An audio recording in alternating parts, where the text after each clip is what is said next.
So, you want to live on waterfront property here in the water wonderland of Southwest Florida. Well, I'm here to give you the 911 on how to make that happen, and stay tuned to the end so you can get my checklist of how to choose a waterfront property. And we're going to get started right now.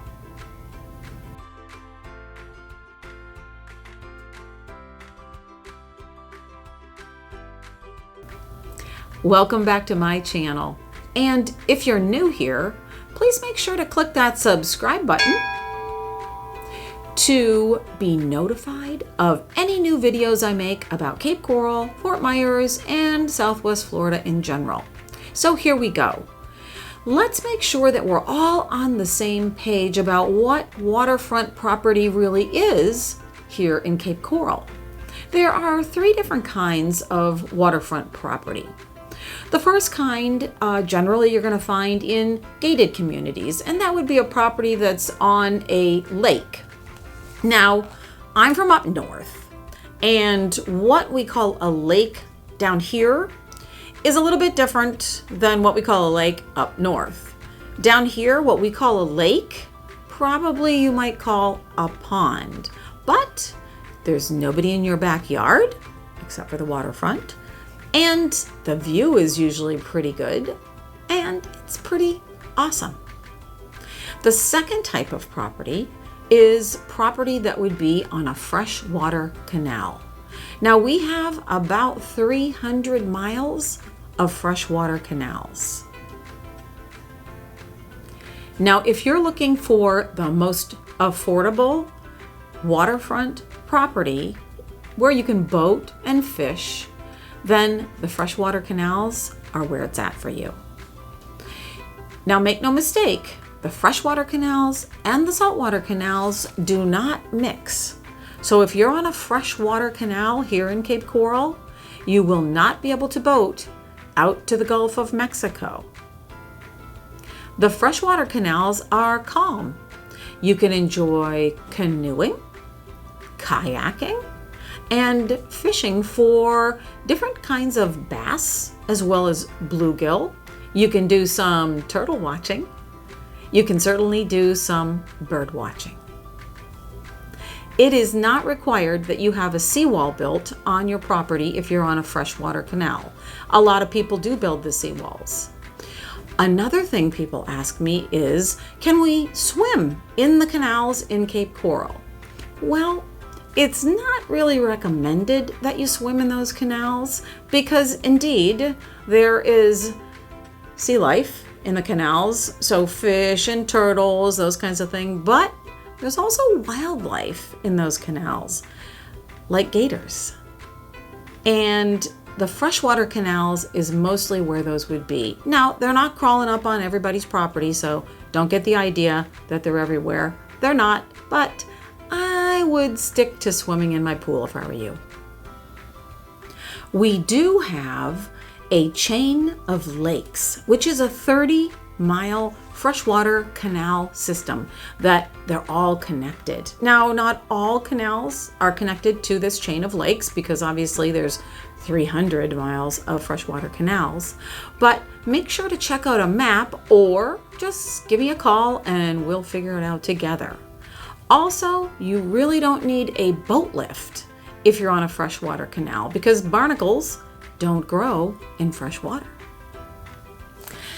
The rest of the homes that are waterfront here in Cape Coral are on saltwater canals or they're on the Caloosahatchee River.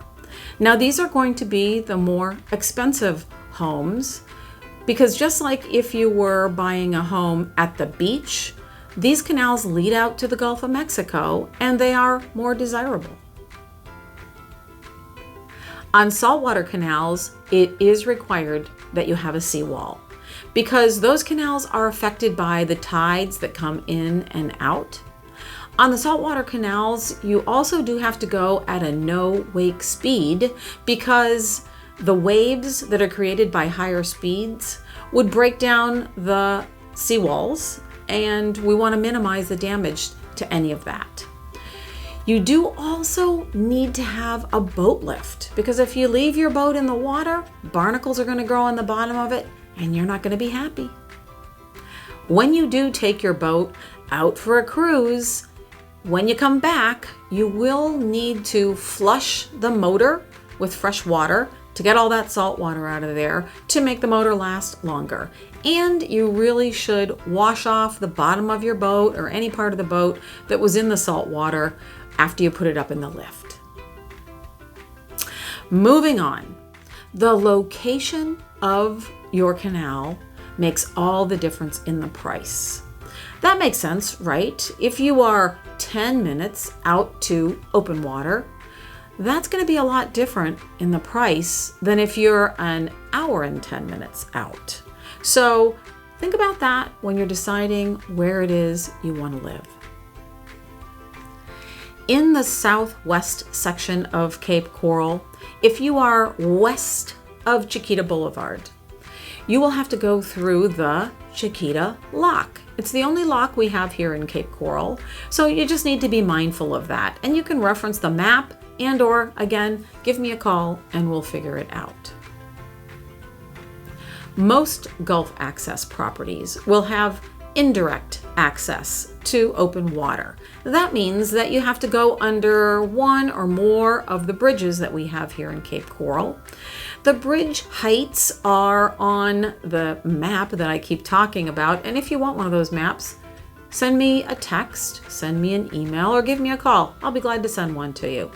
Anyway, the bridges are from 7 to 10 feet clearance, depending on the canal that you're in, their approximate height, bridge heights, and it certainly depends on whether the tide is in or the tide is out.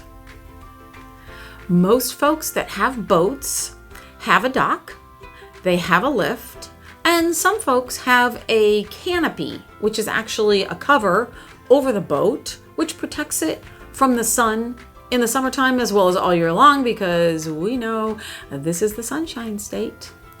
Some folks also have a tiki hut down on their docks. That way, when they're done boating, they can come home and have dock tails under their tiki hut on their dock.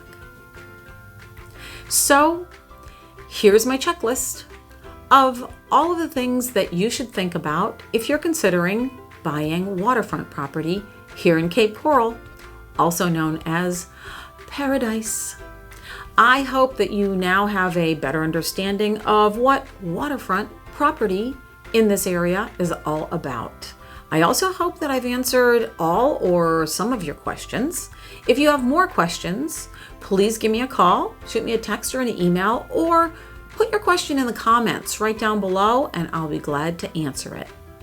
Now, you may also be interested in watching some of my other videos. I have a video called Moving to Cape Coral. I also have another video called Where Should I Live in Cape Coral? I'm Sunshine Sherry. I'm always here to help, and I can't wait to work with you.